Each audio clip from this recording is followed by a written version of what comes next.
Hello everyone, कैसे हैं आप सब। स्वागत है आपका मेरे यूट्यूब चैनल पे। आज इस वीडियो में हम डिस्कस करने वाले हैं 11 ऐसे बेनिफिट्स जो सिर्फ और सिर्फ सीनियर सिटीजन्स को ही मिलते हैं। डिटेल में आसान भाषा में डिस्कस करेंगे। वीडियो को स्टार्ट करें इससे पहले अगर आप चैनल पे नए हैं, चैनल को सब्सक्राइब कीजिए और आपके पहचान में जितने भी सीनियर सिटीजन्स हैं उनको ये वीडियो ज़रूर शेयर कीजिएगा। तो आइए वीडियो को स्टार्ट करते हैं।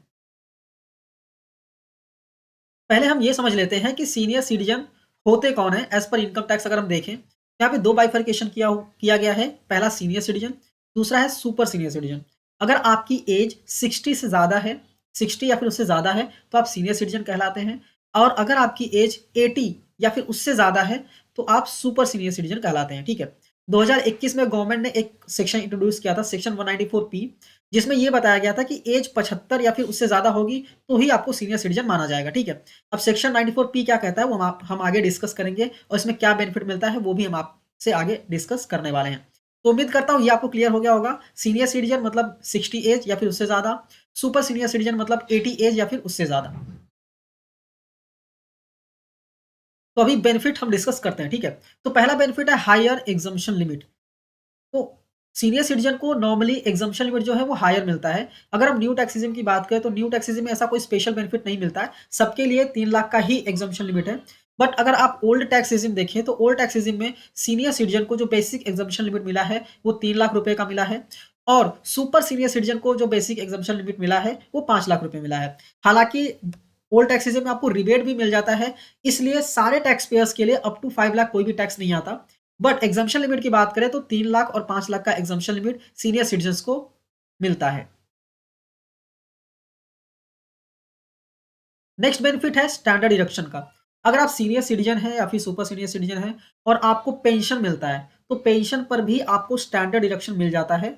मतलब कि अगर आप पेंशन मिलता है आपको तो आप उसको सैलरी में ही कंसीडर करते हैं, क्योंकि पेंशन को सैलरी में ही काउंट किया जाता है। जो सैलरी का हेड होता है उसमें ही काउंट किया जाता है और सैलरी के हेड में आपको स्टैंडर्ड डिडक्शन प्रोवाइड होता है। तो अगर आप ओल्ड टैक्स में फाइल करते हैं तो आपको 50,000 तक का स्टैंडर्ड डिडक्शन मिल जाता है आराम से। और अगर आप न्यू टैक्स में फाइल करते हैं तो आपको 75,000 तक का स्टैंडर्ड डिडक्शन देखने को मिल जाता है। नेक्स्ट बेनिफिट है मेडिकल एक्सपेंसेस का या फिर मेडिकल प्रीमियम का डिडक्शन। ठीक है। तो अगर आप एक सीनियर सिटीजन हैं तो अगर आप एक सीनियर सिटीजन हैं और आप मेडिकल प्रीमियम पे करते हैं तो आपको मैक्सिमम 50,000 तक का डिडक्शन देखने को मिल जाता है सेक्शन 80D में।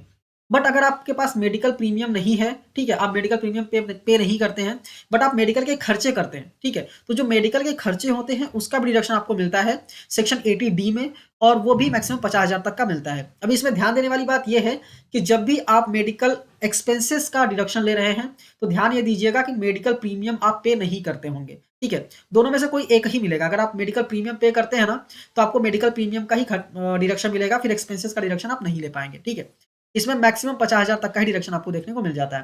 हालांकि ये डिडक्शन जो है ना मेडिकल एक्सपेंसेस वाला, ये नॉर्मल पर्सन को नहीं मिलता, मतलब जो सीनियर सिटीजन नहीं है उनको नहीं मिलता, उनको सिर्फ प्रीमियम का मिलता है और सिर्फ 25,000 रुपए तक का ही मैक्सिमम मिलता है। नेक्स्ट बेनिफिट जो सीनियर सिटीजन्स को मिलता है वो है हायर इंटरेस्ट रेट का। आप किसी भी बैंक में या फिर फाइनेंशियल इंस्टीट्यूशंस में अगर आप डिपॉजिट्स वगैरह करते हैं तो आपको जनरली हाई रेट ही प्रोवाइड किया जाता है, हाई इंटरेस्ट रेट ही आपको किया जाता है। मतलब जो नॉन सीनियर सिटीजन है अगर उनसे आप कंपेयर करते हैं तो जनरली आपको इंटरेस्ट जो मिलता है वो हायर ही देखने को मिल जाता है। नेक्स्ट बेनिफिट है इंटरेस्ट का डिडक्शन अंडर सेक्शन 80TTB। ठीक है। अगर आप सीनियर सिटीजन हैं तो आपको जो इंटरेस्ट इनकम होता है, सेविंग से होने दीजिए या फिर डिपॉजिट से होने दीजिए, जो भी इंटरेस्ट इनकम होता है उस पे आपको 50,000 तक का स्टैंडर्ड डिडक्शन मिल जाता है 80TTB में। ठीक है। एग्जाम्पल लेते हैं, फॉर एग्जाम्पल आपके पास सेविंग बैंक का इंटरेस्ट है 8,000 रुपए और डिपॉजिट पे इंटरेस्ट है 60,000 रुपए। ठीक है। तो इसमें मैक्सिमम टोटल आपको इंटरेस्ट कितना हुआ 68,000, बट मैक्सिमम आप 50,000 तक का डिडक्शन ले सकते हैं। वहीं अगर एक नॉर्मल पर्सन है जो सीनियर सिटीजन नहीं है और उसके पास भी सेविंग बैंक का इंटरेस्ट 8,000 रुपए और डिपॉजिट पे इंटरेस्ट 60,000 रुपए है तो मैक्सिमम 8,000 का ही डिडक्शन ले पाएगा वो। 60,000 में से इसमें से कोई भी डिडक्शन उसको नहीं मिलेगा। तो ये बेनिफिट सीनियर सिटीजन को मिल जाता है कि 50,000 तक का डिडक्शन जो है वो इंटरेस्ट के लिए भी ले सकते हैं। नेक्स्ट बेनिफिट है हाई टीडीएस लिमिट का। ठीक है। आपको पता होगा तो जब भी इंटरेस्ट इनकम होता है तो एक टीडीएस बैंक काटती है अंडर सेक्शन 194A। ठीक है। तो अभी सीनियर सिटीजन के लिए बेनिफिट मिला है कि अगर सीनियर सिटीजन को अप टू 50,000 तक का इंटरेस्ट इनकम होता है डिपॉजिट्स पे तो उस पे बैंक टीडीएस नहीं काटती है। नॉर्मल पर्सन के लिए लिमिट 40,000 है, बट सीनियर सिटीजन के लिए ये लिमिट जो है वो 50,000 रुपए है। अगर 50,000 तक का इनकम होता है तो उसपे कोई भी टीडीएस नहीं काटा जाता है, ठीक है। अभी सीनियर सिटीजन क्या करते हैं, सीनियर सिटीजन के पास एक और ऑप्शन होता है, अगर उनका इनकम, सीनियर सिटीजन का इनकम टोटल इनकम मिला के, डिपॉजिट से भी इंटरेस्ट मिला के, जो अदर सोर्स के इनकम भी है वो सारे मिला के, अगर बिलो एग्जम्पशन लिमिट में इनकम आती है तो senior citizen form number 15H submit करेंगे तो कोई भी टीडीएस नहीं कटता है। वापस मैं रिपीट करता हूं, अगर सीनियर सिटीजन को टोटल इनकम मिला के, इंटरेस्ट प्लस अदर इनकम मिला के बिलो एग्जम्पशन लिमिट ही इनकम होता है, और जो सीनियर सिटीजन है वो बैंक में फॉर्म 15H सबमिट कर देता है और बताता है कि मेरा जो टोटल इनकम है वो बिलो एग्जम्पशन लिमिट है, तो बैंक टीडीएस नहीं काटती है, भले ही इंटरेस्ट का अमाउंट 50,000 के ऊपर चला जाए, ठीक है। नेक्स्ट बेनिफिट है सेक्शन 80DDB।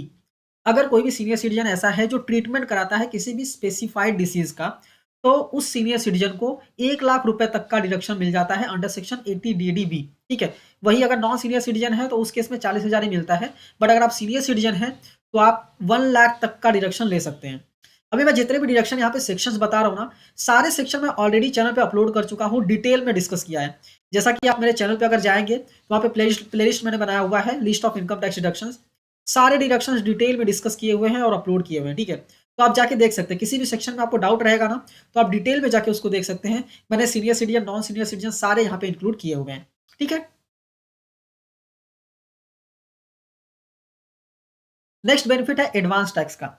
सीनियर सिटीजन्स के लिए एडवांस टैक्स अप्लीकेबल नहीं है, ठीक है। नॉर्मल अगर हम केस देखें तो अगर कोई ऐसा टैक्स पेयर है जो सीनियर सिटीजन नहीं है और वो अगर अपना टैक्स कैलकुलेट करता है और उसको लगता है कि मेरा टैक्स लाइबिलिटी 10,000 के ऊपर जाएगा, तो उसे क्या करना पड़ता है, उसे एडवांस टैक्स पे करना पड़ता है, ठीक है। सीनियर सिटीजन के लिए ये लाइबिलिटी है ही नहीं। सीनियर सिटीजन को कैलकुलेट करने की जरूरत नहीं है, कितना भी टैक्स आने दो, आईटीआर फाइल करने का टाइम ही पे कर सकते हैं, कोई दिक्कत नहीं है।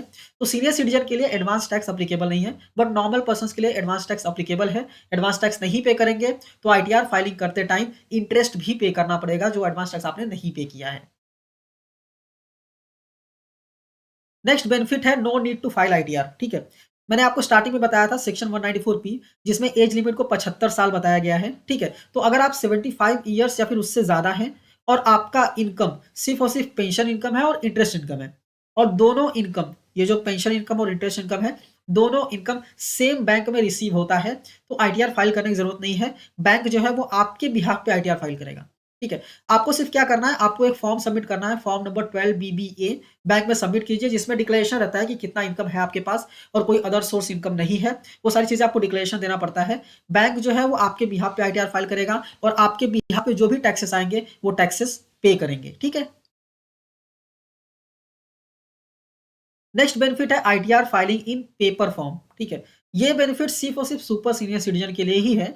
सुपर सीनियर सिटीजन को ये ऑप्शन दिया गया है कि अगर आप ऑनलाइन से फेमिलियर नहीं है और आप खुद से आईटीआर फाइल करना चाहते हैं, आपको लैपटॉप वगैरह, पीसी वगैरह यूज करना नहीं आता है, तो आप सिंपली क्या कर सकते हैं, पेपर फॉर्म में आप अपने रिटर्न को प्रिपेयर कीजिए और आप ऑफलाइन भी सबमिट कर सकते हैं अपने रिटर्न को इनकम टैक्स डिपार्टमेंट में जाके, ठीक है। ये सिर्फ और सिर्फ सुपर सीनियर सिटीजन के लिए ही है। नेक्स्ट बेनिफिट है mandatory ITR filing. ITR filing को जनरली मैंडेटरी किया जाता है टीडीएस के पर्सपेक्टिव से। अगर नॉर्मल पर्सन है जो सीनियर सिटीजन नहीं है, अगर उनका टीडीएस 25,000 से ज्यादा कटा हुआ है तो उनको आईटीआर फाइल करना ही है, ठीक है।